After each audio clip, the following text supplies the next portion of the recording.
Bonjour à tous. Alors aujourd'hui, nous recevons pour cette interview Yves Chrétien, le fondateur du Carnaval vénitien de Remiremont. Donc merci Yves d'avoir accepté cet entretien pour parler un peu de votre parcours, de vos inspirations, de ce qui vous a donné envie de créer ce carnaval devenu finalement incontournable, je dirais même emblématique dans les Vosges. Et donc j'aimerais qu'on revienne ensemble durant une trentaine de minutes sur cette passion qui vous anime. Mais tout d'abord, si vous deviez présenter, alors je pense que c'est pas facile, mais assez succinctement finalement, qu'est-ce que c'est le carnaval vénitien de Remiremont pour ceux qui connaissent pas du tout? Comment vous le décririez finalement?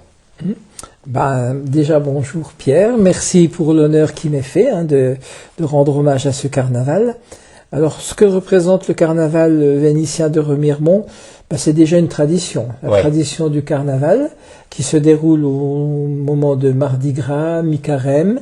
Donc c'est une tradition dans beaucoup de pays du monde de célébrer ce moment-là. D'accord. Parce que Mardi Gras, c'est le dernier jour où on peut beaucoup manger, où on peut festoyer, mais après il y a la période de jeûne, la période de carême.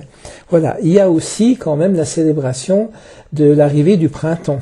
Un printemps qui arrive le 20 ou le 21 mars. Voilà. Donc, après une période hivernale assez difficile, on se réjouit de voir le soleil revenir, les fleurs et tout. Et donc, outre cette tradition carnavalesque, à Venise, c'est une ville d'art. Venise, c'est une ville d'art. Et ce carnaval, il se distingue justement par le côté artistique des choses. D'accord. Moi, quand j'ai découvert ce carnaval à Venise, j'ai découvert le résumé de la vie de tous les jours. C'est-à-dire que les fabricants de masques, ce sont de véritables artistes, artisans et artistes, qui démarrent d'une sculpture et qui donnent à leurs masques des expressions qu'on rencontre dans la vie de tous les jours. D'accord. Donc on a la joie, la tristesse, la mélancolie, les saisons, les astres, des tas d'expressions de visage qui retracent la vie, les événements de la vie. D'accord. Et donc, finalement, aujourd'hui, ce carnaval-là, qui est quand même, il faut le dire, inspiré, j'imagine, de ce que vous avez pu voir aussi à Venise, etc., vous l'avez construit. Comment on passe de spectateur, finalement, d'un événement comme celui de Venise, même si vous allez le raconter, l'inspiration vient même d'avant encore, comment on passe de spectateur d'un événement à vraiment arriver à exporter ça ici, à créer quelque chose, à fédérer? Alors là, il y a un côté très sentimental parce que j'ai toujours été admiratif de la ville de Remiremont. D'accord. Cette ville de Remiremont, elle a un passé assez unique puisqu'elle a été érigée par des dames.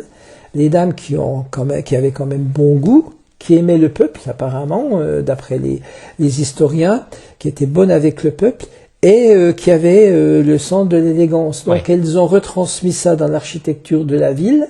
Et moi, par admiration pour cette ville, j'ai eu envie, après avoir vu ce que j'ai vu à Venise, j'ai eu envie presque de faire ce carnaval pour faire un cadeau à la belle ville de Remiremont. Parce que je ne suis pas né, mais j'ai voulu venir y habiter, travailler.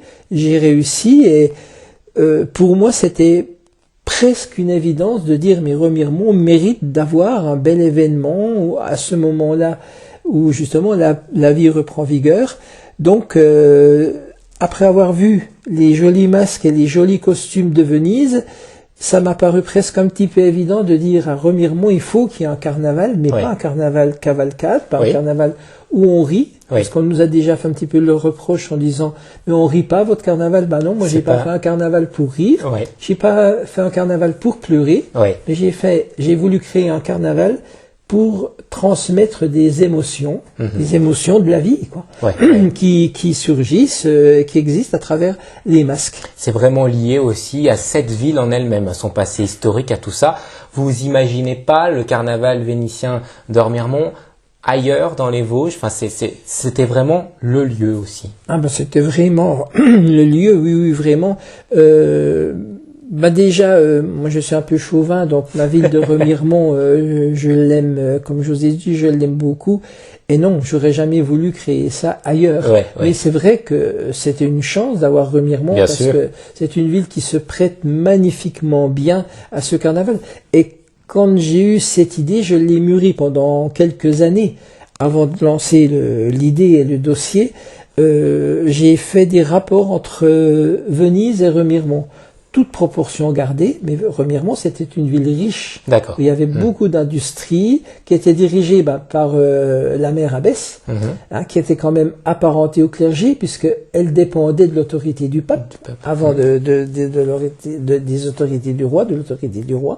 Donc c'est un petit peu comme à Venise, le doge, il était quand même très lié au clergé. Vous avez fait ces parallèles aussi. Voilà. Et Venise c'était une ville où le commerce était florissant parce que c'est une ville escale. Les bateaux. Et je me suis dit, ben oui, Remiremont, c'est une ville placée sur les bords de la Moselle avec beaucoup d'énergie grâce à l'eau.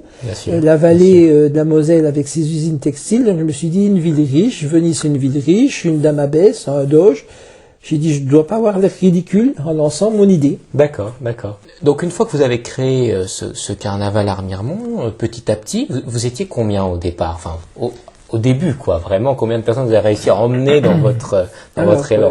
Oui, les débuts, contrairement à ce qu'on pourrait penser, c'était quand même très difficile. Je ne savais pas combien il y aurait de costumés. Bien sûr. C'était c'était pas l'office de tourisme, c'était le syndicat d'initiative de l'époque qui s'occupait de l'animation dans la ville de Remiremont. Je ne savais pas comment ils allaient prendre la chose. Bien sûr. Je n'avais pas d'argent de la ville, c'était mon propre argent. Donc c'était la grande aventure. Mais j'y suis allé quand même avec un peu d'assurance, il en fallait. J'ai présenté l'idée et on m'a dit, ben oui, mais il faut que vous soyez au moins 30, parce qu'en dessous de 30, ça ne vaudra pas le coup. Bon, j'ai dit oui, je vais essayer de les avoir, les 30. Donc j'ai contacté toutes les associations de Remiremont pour leur dire qu'il y allait avoir un carnaval vénitien. J'ai contacté la mairie.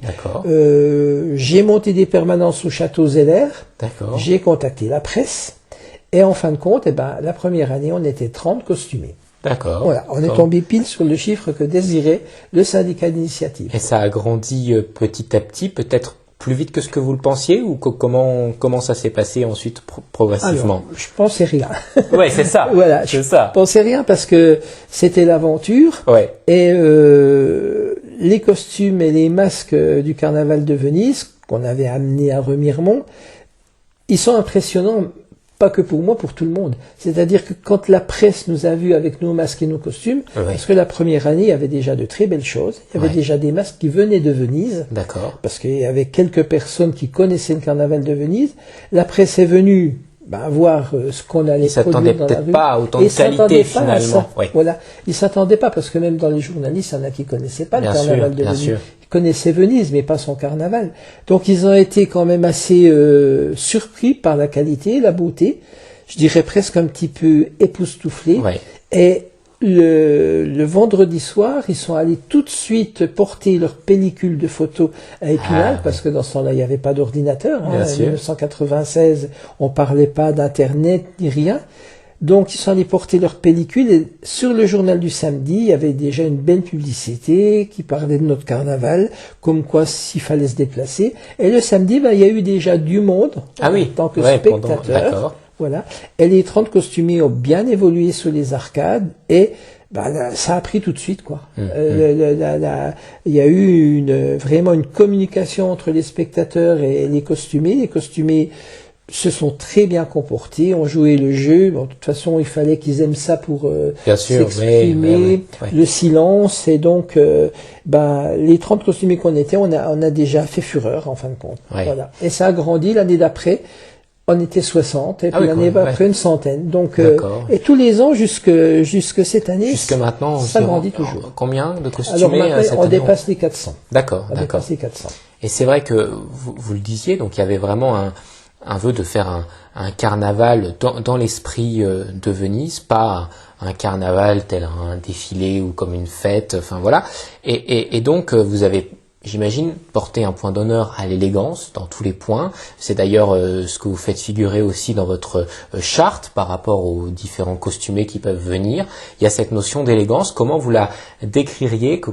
Finalement, comment on sait si un costume est élégant ou pas? Alors, il y a l'élégance, oui, elle est presque un petit peu automatique. Parce que les masques qui sont réalisés par des artistes de Venise, ils ont déjà une expression très marquée. Donc on peut pas se mettre un vulgaire tissu sur le dos. Il y aurait une grande différence entre le masque. Donc on est presque obligé de faire quelque chose d'élégant ou en accord avec le masque qu'on va porter. Ça, c'est déjà une base. Hein. Et le costumier qui veut se produire devant le public, eh ben, il est obligé, hein, même s'il n'y avait pas de charte, il se sent obligé de respecter ce côté-là. Un masque, beau ou pas beau, qui plaît ou qui plaît pas, on peut pas dire qu'il est pas beau le masque, mais il va plaire ou il va pas plaire. Moi, dans ma collection de masques, j'ai des masques qui ne plaisent pas parce que ils ont une expression dure. Il y en a qui rigolent pas des masques. Voilà. Mais le costume qu'on va porter, il est automatiquement, il faut qu'il soit en accord avec le masque. Donc l'élégance, elle est là, elle est dans la création, elle est dans l'obligation d'honorer le masque qu'on porte. Et après, il y a le goût de chacun.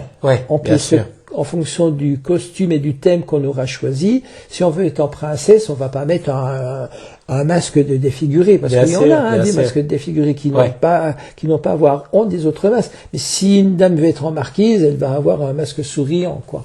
Et donc, l'élégance, elle s'établit presque automatiquement. Et ces inspirations, toujours quelle est l'inspiration de base finalement le point commun, si on peut dire, à tous les costumés qui vont être présents? C'est vraiment le style vénitien. Si on pouvait avancer un peu là-dessus, c'est vrai que c'est intéressant pour des gens qui même ne connaissent pas du tout, n'ont jamais vu. Alors ça, c'est produit, je dirais les 4-5 premières années, les gens qui étaient spectateurs ont eu, certains, pas tous bien sûr, mais ont eu envie de se costumer. Ils y sont allés sur la pointe des pieds. Mais en fin de compte, déjà sur 30 costumés la première année, il y avait différents styles. Il y avait l'élégance de la personne, mais il y avait aussi l'expression du masque. Et les gens ont observé, les spectateurs ont observé, et en fin de compte, on démarrait sur soit un masque qu'on voyait, soit sur un tissu, soit sur une catégorie de costumes. D'accord. Et après la première année, les gens se sont documentés quand même. Sont allés quand même, étaient un peu curieux, on cherchait. Il n'y avait pas Internet, mais il y avait déjà des livres quand même. Bien sûr. Moi, j'ai monté des permanences au Château Zeller pour expliquer ce qu'était le carnaval de Venise. J'avais des livres avec moi. J'avais acheté des livres où il y avait déjà de très belles photos. Parce qu'on a commencé en 96, mais le carnaval à Venise, il a pris vigueur à nouveau, parce qu'il y a une grosse interruption. Et il y a eu des photographes qui ont édité des jolis livres. Donc moi, au Château Zeller, j'ai amené mes livres et je montrais les photos. Un peu, c'est tout ce qui pouvait inspirer aussi. Donc après, chaque personne qui avait envie de se costumer choisissait son tissu. Après, choisissait le masque ou l'inverse. Choisissait le masque. Partait déjà du masque ou alors l'idée de représenter, par exemple, moi j'ai me costumé en printemps. On cherchait un masque assez doux. Et puis, on adapte le reste avec des feuillages, avec des fleurs, avec un tissu doux. On va pas mettre un tissu criard pour le printemps. Bien sûr. Voilà, donc chacun a fait sa propre démarche en fonction du thème qu'il voulait. Donc le thème, c'était le style de costume, ou ce que le costume et le masque allaient représenter, ou un joli tissu, ou un masque, ou même un chapeau. Si on voit par exemple dans une vitrine un magnifique chapeau, la personne va se dire, ce chapeau-là, il rendrait bien sur un costume. Et ça devient finalement presque l'élément qui va forger le début de la création du costume. C'est ça, on va broder à partir d'un élément. Mais c'est vrai qu'on ressent aussi beaucoup de passion, évidemment, de calme, de sérénité aussi dans ce que vous dites, parce que vous avez pris le temps, aussi d'expliquer à des gens qui ne connaissaient pas forcément, et puis de les faire s'intéresser à ça, ça a été vraiment cette attitude-là, votre façon de fédérer petit à petit autour de cette passion. Là, c'est le côté sentimental qui rentre un peu en jeu, parce que j'ai voulu entraîner dans ma folle aventure, parce que c'était quand même un peu fou, hein. Donc j'ai voulu faire plaisir aussi à la personne qui mettait de la bonne volonté, la personne qui avait envie de se costumer. Maintenant, vous allez comprendre, on est heureux d'avoir des costumés, mais j'ai l'impression que dans les comités qu'on a eu, les différents comités, au fur et à mesure qu'on montait en puissance, le comité attendait des merci des costumés. Alors qu'au départ, c'était l'inverse. Quand j'entendais à Zeller des gens qui montaient les escaliers, qui venaient prendre des renseignements pour se costumer, j'avais envie de leur faire des courbettes, des venez, merci. Parce qu'il y a vraiment un travail, c'est pas juste je vais me costume, terminé, quoi. Donc moi j'avais énormément de reconnaissance. Et fur et à mesure qu'on arrivait dans les 100, 200, 300 costumes, fur et à mesure qu'on avait plus de travail. Donc les gens qui travaillaient pour réaliser ce carnaval, ils attendaient des merci des costumés. C'était à double tranchant, c'est-à-dire que souvent on pense association, bénévole, voilà. Et vous, il y a les bénévoles de l'organisation, mais il y a aussi tous ces costumés-là. Donc c'est deux entités à voilà quoi. Ça c'est un point qui est crucial. Bien sûr. Parce que maintenant, on a tendance à dire, vu le nombre de costumés qu'on est, on a tendance à dire tout seul, voilà. Et puis de dire qu'il nous faut des bénévoles. Oui, presque, d'accord. Alors, bien sûr, il faut leur dire merci. Notre équipe de Casanova, ils nous rendent service. Bien sûr. Et il faut leur dire merci. Mais il faut surtout pas oublier de dire merci aux costumés. Parce que les costumés, ils sont bénévoles déjà. Bien sûr aussi. Oui. On leur donne rien. Hein. Ils n'ont pas de subvention ni rien du tout. Le comité maintenant a une subvention, mais les costumiers n'ont rien. Ils dépensent l'argent pour faire les costumes, pour porter leurs masques. Et moi je dis toujours merci les bénévoles, merci les Casanova, mais merci chers costumés. J'entends des slogans qui disent il n'y aurait pas de bénévoles, le carnaval n'existerait pas. S'il existerait, on ne serait pas pris en charge par les bénévoles et les costumés, mais avec nos beaux costumes, on pourrait toujours être sur les arcades. Peut-être aller déambuler, oui, bien sûr. Voilà. Et moi, j'ai gardé en moi cette force qui me poussait à dire merci aux costumés. Et donc, quand je recevais des gens au château Zeller ou à droite à gauche ou au téléphone, j'avais vraiment une grande reconnaissance vis-à-vis d'eux parce que je me disais on est 60, on est 100, je revenais pas que le nombre augmente comme ça. Et moi quand je dirigeais le comité, je faisais passer mon ressenti. Je faisais pas la morale au comité, mais je leur disais, vous vous rendez compte la chance qu'on a à Remiremont, on est 100, on est 200 cette année.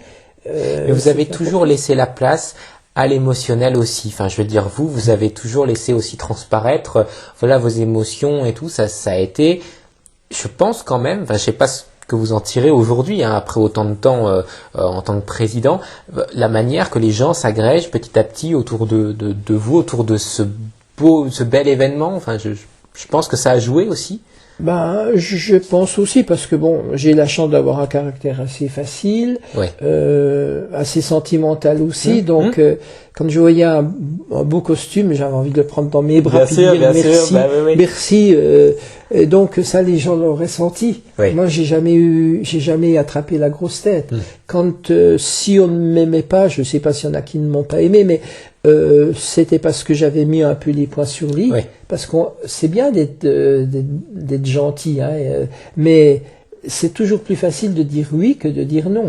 Donc si on me demandait des choses irréalisables qui me paraissaient dépasser le raisonnable, j'étais bien obligé de dire non. Bien sûr, mais pas qu'aussi ça part dans tous les sens. Il faut savoir ce qu'on veut aussi. Donc on est président d'un comité, il faut donner ses idées, il faut les défendre, mais jamais j'ai cherché le triomphalisme. Moi, le triomphalisme, il était dans le spectacle qu'on donnait. Et puis c'est vrai que très sincèrement, j'avais un très grand respect à tous les intervenants, que ce soit la mairie, l'office de tourisme, parce que j'avais cette reconnaissance à la base, que les gens venaient, les costumés se plaisaient, ils revenaient.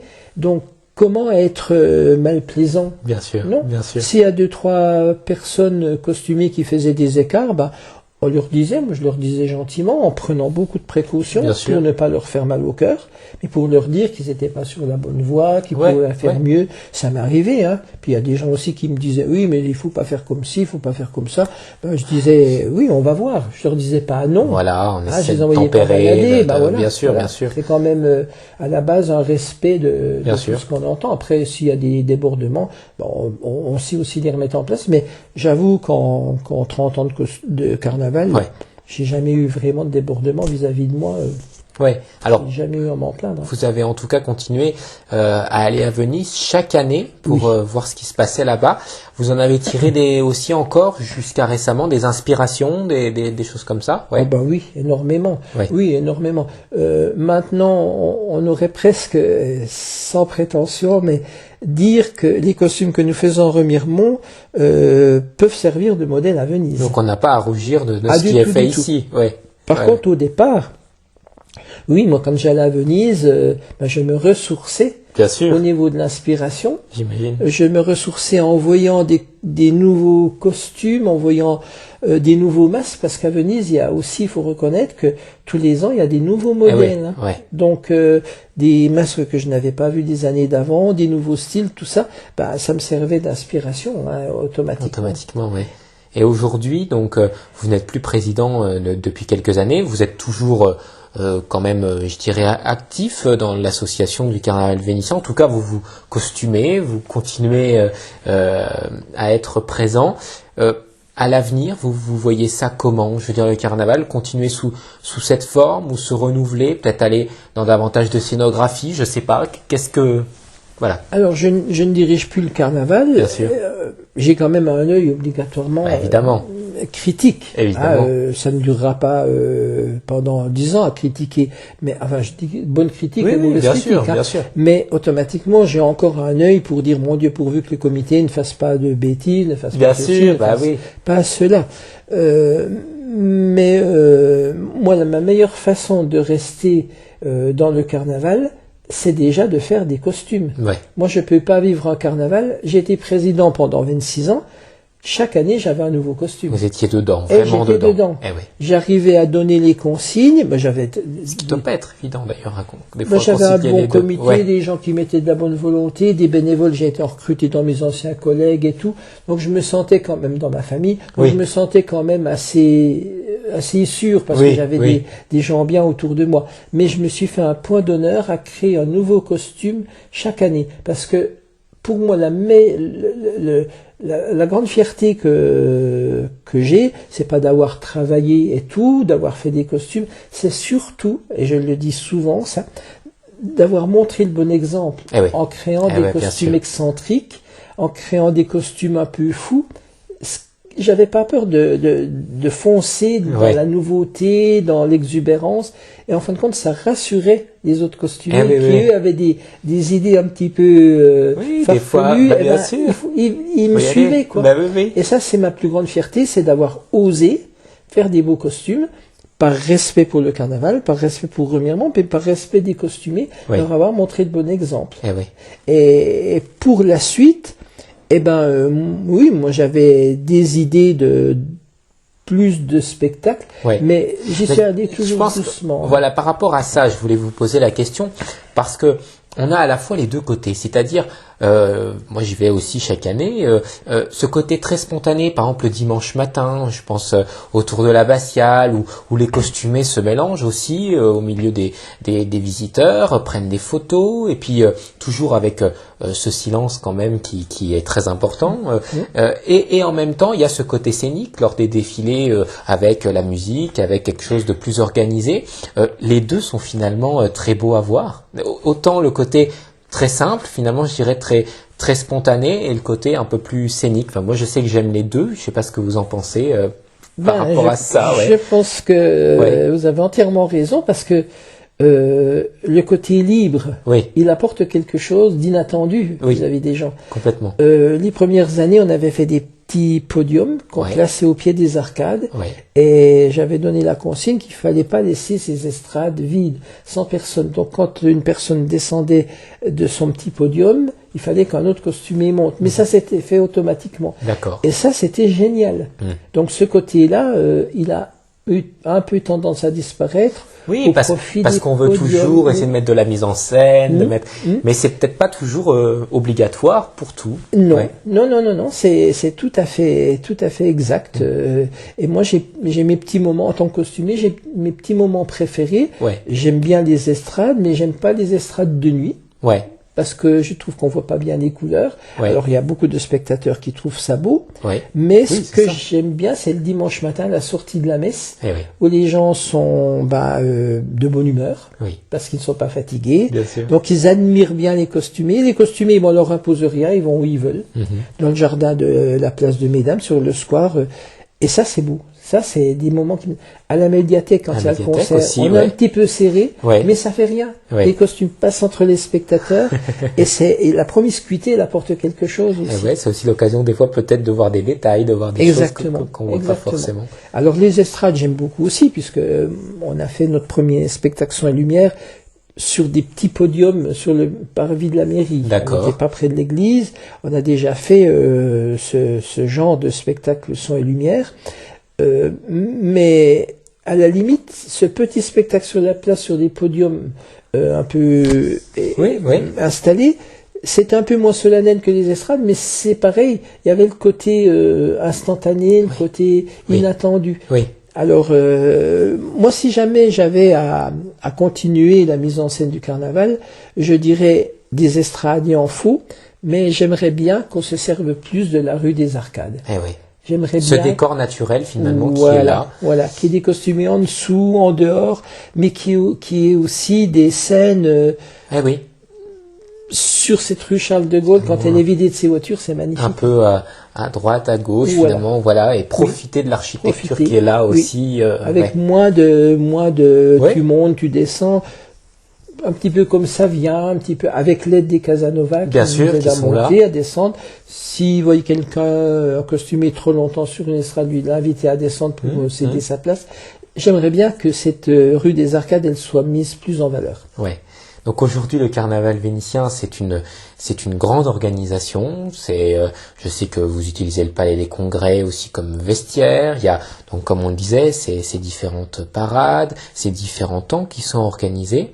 Ça a été, vous, pour cette organisation qui a grandi petit à petit. Bon, aujourd'hui, je pense que ça atteint aussi une certaine maturité. Enfin, je veux dire, dans l'organisation, on va pas dire que ça roule tout seul, parce que c'est jamais, je pense, le cas. Mais je pense que quand vous vous êtes dit, ah oui, là on utilise carrément tout le palais des congrès pour faire des vestiaires et tout, ça a dû être un sacré défi quand même en termes. Là je parle vraiment de l'organisation pure, finalement. Sur le plan matériel, c'est vrai que loger, il y a 400 costumiers dans la ville, un peu plus de 400. Il y en a qui s'habillent dans les hôtels ou dans les chambres d'hôtes en centre-ville, mais il y en a quand même 350 qui sont là. Donc, à raison de 6 costumiers par box, les box qui sont faits à l'aide de barrières des grilles de chantier, il faut quand même au moins une 50aine de box. Les costumes sont des fois volumineux. Donc c'était aussi un défi. Mais bon, un président d'association tout seul, il peut pas faire l'installation. Donc il y a une équipe technique qui est au vestiaire, il y a une équipe technique dans la ville pour les décors. Tout ça s'est mis en place au sein du comité. Au cours des réunions de travail du comité, il y a beaucoup d'idées dans un comité. Et donc, en analysant toutes ces idées, on arrive à trouver des bonnes méthodes de travail. C'est ce qui s'est passé chez nous. Moi, j'avais pas la science infuse. Bien sûr. J'étais responsable. On est responsable d'une association quand on est président. Donc, je regardais s'il y avait pas trop de danger, si c'était réalisable. Tout ça avec l'accord de la ville. Parce que le dernier mot, c'est quand même la ville qui l'a.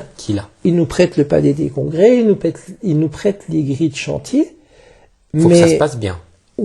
Mais il faut quand même qu'il y ait un bon accord avec la mairie, qu'on respecte les consignes de la mairie, qu'on écoute les conseils de la mairie, c'est indispensable. Ouais. Nous, en tant que membres du comité, on n'a pas non plus la science infuse sur le côté technique. Bien sûr, bien sûr. Donc la mairie et Remiremont n'a pas à se plaindre parce qu'ils nous ont énormément aidés. Aussi, oui. Ils se sont impliqués à tous les niveaux. Donc dans tous les cas, vous continuez encore aujourd'hui de vous costumer chaque année, oui. de créer un nouveau costume. Est-ce que vous vouliez terminer, faire peut-être une conclusion, dire quelque chose qui vous tient à cœur aussi, que ce soit sur le carnaval ou pour inviter les gens à venir voir, à découvrir, vous avez un peu carte blanche sur ça. Alors, on a la devise du carnaval, c'est la danse des masqués est un moment d'amour à traverser. D'accord. Il faut appliquer cette devise à la lettre. C'est-à-dire que quand il y a des problèmes, il faut pas se fâcher. Il faut rester cool. Comme je l'ai déjà dit dans l'interview, il faut prendre les choses à bras-le-corps, mais une main de fer dans un gant de velours. C'est un petit peu ça, c'est une image. Donc, je pense que savoir aussi se limiter. On arrive à plus de 400 costumés. Après, c'est plus mon problème, puisque je suis plus président. Mais on arrive à 400, un peu plus de 400 costumés. Il faut savoir arrêter, parce qu'il arrivera un moment, on n'arrivera plus à maîtriser la foule des costumés. Il faut que ça reste sans parler des spectateurs. Faut réussir à... Donc il faut surveiller aussi, parce qu'il y a une chose dont on n'a pas parlé, mais le carnaval, il vit toute l'année. On va dans des maisons de retraite, on va dans des grandes manifestations comme des foires internationales. On nous demande des interventions dans des lieux assez prestigieux, comme la Rotonde à Taon. D'accord. Et là, on représente le carnaval qui aura lieu au mois de mars. D'accord. Donc il faut quand même garder la qualité des prestations. Bien sûr. Dans toute l'année.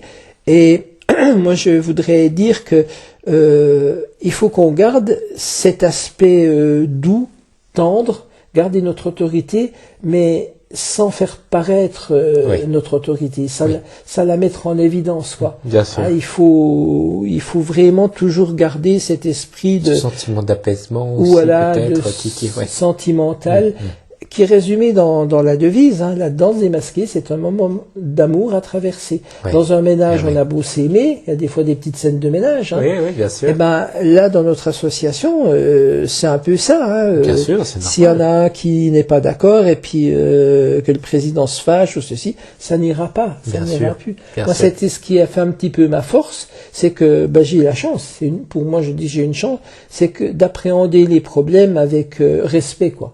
Si la mairie nous interdisait quelque chose, on va pas leur dire mais non, ça nous plaît pas. On va leur dire oui, on va voir, on va en discuter, mais puisque vous voulez ça comme ça, on va le faire. Et quand je sortais de la mairie, c'était presque du bonheur parce que je me disais tiens, je vais travailler avec des gens qui me reçoivent bien. Bien sûr. J'étais toujours bien reçu.